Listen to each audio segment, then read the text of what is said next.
আছোঁ, দিল্লীলৈ উচ্চতৰ কমিটিৰ প্ৰতিবেদন গ'ল নে নগ'ল স্পষ্টকৈ মন্ত্ৰী মহোদয় ডাঙৰে নিশ্চয় উত্তৰ দিব আৰু ঘূৰাই পকাই যাতে নিদিয়ে। মন্ত্ৰী মহোদয়ে আজি এই পবিত্ৰ বিধানসভা স্পষ্টকৈ জনোৱা উচিত 6 নম্বৰ দফা চৰকাৰে কাৰ্যকৰী কৰিব নে নকৰে। মন্ত্ৰীয়ে ঘূৰাই পকাই দিয়া উত্তৰক লৈ অসন্তুষ্টি বিৰোধীৰ। অসম চুক্তি ৰূপায়ণক লৈ আওপকীয়া উত্তৰ বিভাগীয় মন্ত্ৰীৰ।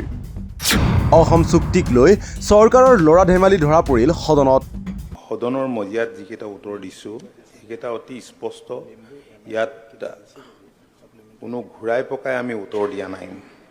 গঠন কৰা হৈছিল সেই কমিটিৰ পৰামৰ্শৰ ভিত্তিত 6 নম্বৰ দফা কাৰ্যকৰী কৰা হৈছে নে নাই তাৰ উত্তৰ ভালকৈ নাই। উচ্চস্তৰীয় কমিটিৰ প্ৰতিবেদন দিল্লীলৈ প্ৰেৰণ কৰা হ'ল নে নাই সেইলৈ স্পষ্ট উত্তৰ নাই। বিধানসভাত বিৰোধীৰ প্ৰশ্ন আছিল অসম চুক্তিৰ 6 নং দফা ৰূপায়ণ হ'বনে? উচ্চস্তৰীয় সমিতিৰ প্ৰতিবেদন প্ৰেৰণ কৰা হ'ল নে দিল্লীলৈ? আজি এই পবিত্ৰ বিধানসভা স্পষ্টকৈ জনোৱা উচিত 6 নম্বৰ দফা চৰকাৰে কাৰ্যকৰী কৰিব নে নকৰে। 6 নম্বৰ দফা কেতিয়া কাৰ্যকৰী কৰা হ'ব তাৰ নিৰ্দিষ্ট সীমাৰ বিষয়ে জনাওক মন্ত্ৰী মহোদয়। কিন্তু বিৰোধীৰ প্ৰশ্নত আওপকীয়া উত্তৰ বিভাগীয় মন্ত্ৰীৰ। শুনক বিৰোধীৰ স্পষ্ট প্ৰশ্নত কিদৰে অস্পষ্ট উত্তৰ দিলে অসম চুক্তি ৰূপায়ণ বিভাগৰ মন্ত্ৰীয়ে। যে 6 নং দফাৰ ওপৰত যি উচ্চস্তৰীয় কমিটি গঠন কৰিছিল বিপ্লৱ শৰ্মা ডাঙৰীয়াৰ অধ্যক্ষতাত, সেই কমিটিৰ ৰিপৰ্টটো কেন্দ্ৰীয় চৰকাৰলৈ পঠালে নাই।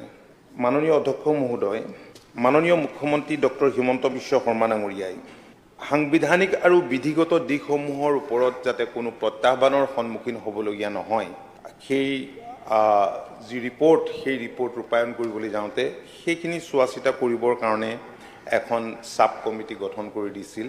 ছাব কমিটিত আমাৰ সৈতে আৰু দুগৰাকী মন্ত্ৰীও আছে, অজন্তা নেওগ ডাঙৰীয়ানী আৰু পীযুষ হাজৰিকা ডাঙৰীয়া, আৰু লগতে সদৌ অসম ছাত্ৰ সন্থাৰ সভাপতি সম্পাদকদ্বয়, উপদেষ্টা আৰু সম্পাদকদ্বয়, এই দুয়োগৰাকী এই ছাব কমিটিৰ সদস্য।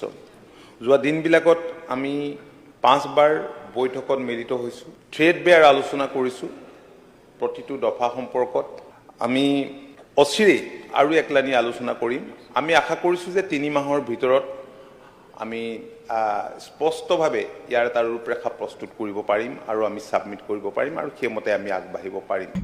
অসম চুক্তিৰ 6 নং দফা ৰূপায়ণ সন্দৰ্ভত বিধানসভাত প্ৰশ্ন উত্থাপন কৰিছিল কংগ্ৰেছ বিধায়ক ৰেকিবুদ্দিন আহমেদে। কিন্তু তাৰ সঠিক উত্তৰ দিয়াৰ পৰা ফালৰি কটাৰ অভিযোগ বিভাগীয় মন্ত্ৰীৰ বিৰুদ্ধে। 6 নং দফা ৰূপায়ণৰ উচ্চস্তৰীয় সমিতিৰ প্ৰতিবেদন দিল্লীলৈ প্ৰেৰণ কৰা হ'ল নে নহ'ল তাৰ স্পষ্ট উত্তৰ দিবলৈ সক্ষম নোহোৱা মন্ত্ৰী অতুল বৰাই এইবাৰ আৰম্ভ কৰিলে কংগ্ৰেছৰ ইতিহাস। ক'লে বছৰ বছৰ ধৰি শাসনত থকা কংগ্ৰেছে ৰূপায়ণ নকৰিলে অসম চুক্তি। কিন্তু দীঘলীয়া সময় মাননীয় অধ্যক্ষ মহোদয়, কংগ্ৰেছ দল দিল্লীতো ক্ষমতাত থাকিল, আমাৰ ৰাজ্যতো ক্ষমতাত থাকিল। যদি সদিচ্ছা থাকিলেহেঁতেন তেতিয়াহ'লে সেই সময়ছোৱাতে আজি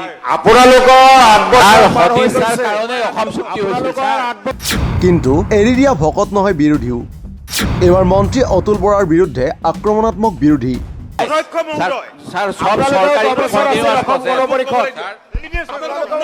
আপোনালোকৰ ধৈৰ্য নাই কি?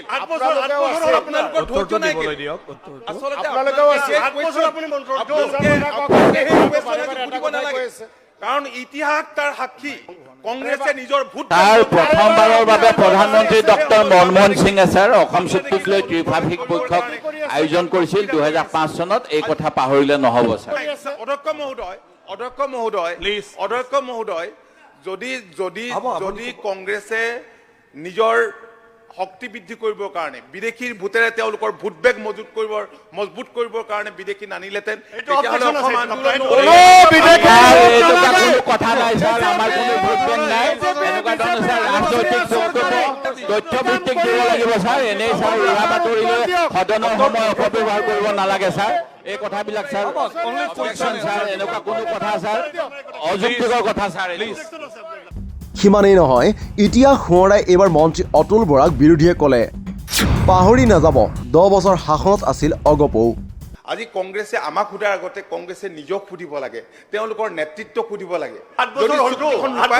অসম চুক্তি ছাৰ এই চৰকাৰে আখৰে আখৰে পালন কৰিম বুলি 2019 চনত ছাৰ ক্লজ 6 এটা ছাৰ ৰূপায়ণৰ ওপৰত কমিটি কৰিছিল ছাৰ। এই কমিটিৰ কথা আমি জানিব বিচাৰিছোঁ ছাৰ, এইখিনি ক'ব লাগে। আপুনি কৈ দিয়ক। কমিটিৰ কথাটো কৈ এজিপিয়ে যে চৰকাৰ গঠন কৰিছিল পাহৰি গৈছে। কিন্তু দীঘলীয়া দিন কংগ্ৰেছ দলে ক্ষমতাত আছিল, দিল্লীতো আছিল, দিছপুৰতো আছিল। যদি পলিটিক্যাল উইল থাকিলেহেঁতেন, ৰাজনৈতিক ইচ্ছা থাকিলেহেঁতেন, তেতিয়া সমাধান কৰিলেহেঁতেন। 10 বছৰ ৰাজ্যসভাত গৃহমন্ত্ৰী অমিত শ্বাহ ডাঙৰীয়াই কৈছিল অসম চুক্তি আখৰে আখৰে পালন কৰিম, টুথ এণ্ড নেইল। কিন্তু ছাৰ তেখেতে ৰিপৰ্টটো নললে ছাৰ। হ'ব, সাপ্লিমেণ্টাৰী আছে আপোনালোকৰ আৰু। ভৰত চন্দ্ৰ নৰহ ডাঙৰীয়াও সেই সময়ত সদৌ পিছে অসম চুক্তিৰ ৰূপায়ণক লৈ আচলতে ঘটিছে কি? অসম চুক্তিক লৈ সঁচাকৈ ল'ৰা ধেমালি কৰিছে নেকি কেন্দ্ৰ আৰু অসম চৰকাৰে? সদনত সত্য উদঙালে বিৰোধী দলপতি দেৱব্ৰত শইকীয়াই। অধ্যক্ষ মহোদয়, যিটো প্ৰশ্ন অসম চুক্তিৰ 6 নং দফা আজিলৈকে কাৰ্যকৰী কৰা কিয় নহ'ল, যি কমিটি গঠন কৰা হ'ল সেই কমিটিৰ প্ৰতিবেদন দিল্লীলৈ পঠিওৱা হ'ল নে নাই? মহোদয়, এই ক্ষেত্ৰত কমিটিখনৰ প্ৰতিবেদন দিল্লীলৈ পঠোৱা হোৱা নাই। সেই কথাটো ইয়াত নিলিখিলেও সেইটো স্পষ্টভাৱে এই প্ৰশ্নটোৰ উত্তৰৰ পৰা গম পোৱা যায়। দ্বিতীয়তে, অসম চৰকাৰে মন্ত্ৰী গোট গঠন কৰিছিল নেকি? অসম চুক্তিৰ এখন ৰূপৰেখা প্ৰস্তুত কৰিবলৈ অসম চৰকাৰে 3জনীয়া মন্ত্ৰী গোট গঠন কৰিছিল। এই উপ সমিতিখনে এতিয়ালৈকে পঞ্চমলানি আলোচনা কৰিছে। মহোদয়, যিটো কথা, এই কথাটো হ'ল যে 25 ফেব্ৰুৱাৰী মিনিষ্ট্ৰী অফ হোম এফেয়াৰ্ছে এইটো ৰিপৰ্ট নলওঁ বুলি ক'লে 2020 চনত।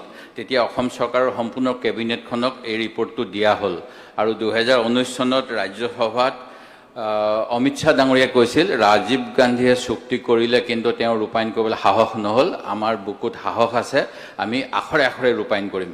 অসমৰ মুখ্যমন্ত্ৰী মহোদয় একে লাইনত কৈছিল যে অসমৰ কথাখিনি বিজেপি চৰকাৰে বিবেচনা কৰিছে, অসম চুক্তি আখৰে আখৰে ৰূপায়ণ কৰা হ'ব। এতিয়া মহোদয়, যিহেতু 4 বছৰ 2024 চনৰ আজি আমি আগষ্ট মাহত আছোঁ, 4 বছৰতকৈ অধিক কাল ধৰি এই চুক্তিখন 6 নম্বৰ দফাৰ বিপ্লৱ শৰ্মা কমিটিৰ ৰিপৰ্টটো দিল্লীলৈ পঠোৱা নহ'ল আৰু তেতিয়া ইফালে অসম চুক্তিৰ সমান্তৰালভাৱে অসম বাংলাদেশ সীমান্তক লৈও সৰব বিৰোধী। সদনত বিধায়ক ৰেকিবুদ্দিন আহমেদৰ প্ৰশ্ন, অসম বাংলাদেশ সীমান্ত চিল হোৱা বুলি দাবী কৰি আহিছে চৰকাৰে, কিন্তু বিধানসভাত দিয়া তথ্য মতে এতিয়াও উন্মুক্ত হৈ আছে 4 কিলোমিটাৰৰো অধিক সীমান্ত অঞ্চল। অধ্যক্ষ মহোদয়, বৰ্তমানৰ চৰকাৰে কৈ আহিছে যে অসমৰ সৈতে সংলগ্ন বাংলাদেশ সীমান্ত সম্পূৰ্ণৰূপে চিল কৰা হৈছে, কিন্তু মোৰ 10 নম্বৰ প্ৰশ্নৰ উত্তৰ দেখিলোঁ যে ভাৰত বাংলাদেশ সীমান্তৰ অসমৰ হৈ কৰিমগঞ্জ জিলাৰ 4.35 কিলোমিটাৰ এলেকা এতিয়াও উন্মুক্ত হৈ আছে।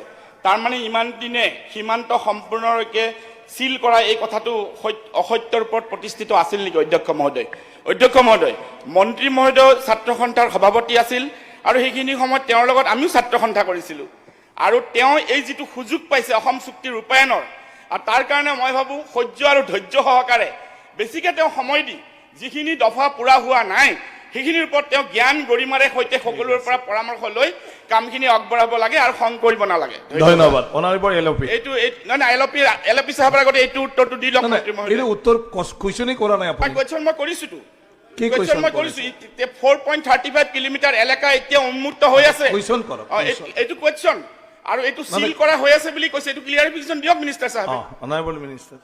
মাননীয় অধ্যক্ষ মহোদয়, ওৱান্স ফৰ অল যাতে অনুপ্ৰৱেশকাৰী ইয়ালৈ আহিব নোৱাৰে, বাংলাদেশৰ পৰা অনুপ্ৰৱেশ হ'ব নোৱাৰে, তাৰ কাৰণে বৰ্ডাৰ চিলটোৰ ওপৰত ভাৰত চৰকাৰে আৰু অসম চৰকাৰে ক্ষিপ্ৰতাৰে ব্যৱস্থা গ্ৰহণ কৰিছে।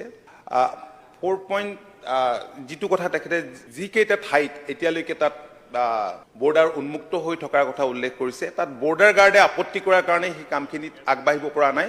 কিন্তু এই অসম বিধানসভাৰ 3য়টো দিনত অসম চুক্তিৰ 6 নং দফা সন্দৰ্ভত চলিল বিতৰ্ক। উত্থাপন হ'ল অসমীয়াৰ সংজ্ঞা নিৰূপণ অথবা সংৰক্ষণ সম্পৰ্কীয় প্ৰসংগ। অসমীয়াৰ সংজ্ঞা আৰু অন্যান্য কি দিয়া হৈছে, 80% মান চিট ৰিজাৰ্ভেশ্যন ইত্যাদি যে ইয়াত আছে, সেই কথাখিনি তথ্য সংবাদ মহলত জাৰি কৰিলে। ইয়াত মহোদয় অসমীয়াৰ সংজ্ঞাটো বা খিলঞ্জীয়া সংজ্ঞা অসম চৰকাৰে দিবলৈ ইচ্ছা কৰা নাই, কিন্তু তাত কোৱা হৈছে 1 জানুৱাৰী 1951 চনলৈকে অসমত থকা সকলো নাগৰিক, ভাৰতীয় নাগৰিক, অসমৰ খিলঞ্জীয়া অসমীয়া মানুহ সকলোৱে অসমীয়া হিচাপে ইয়াত গণ্য কৰা হ'ব।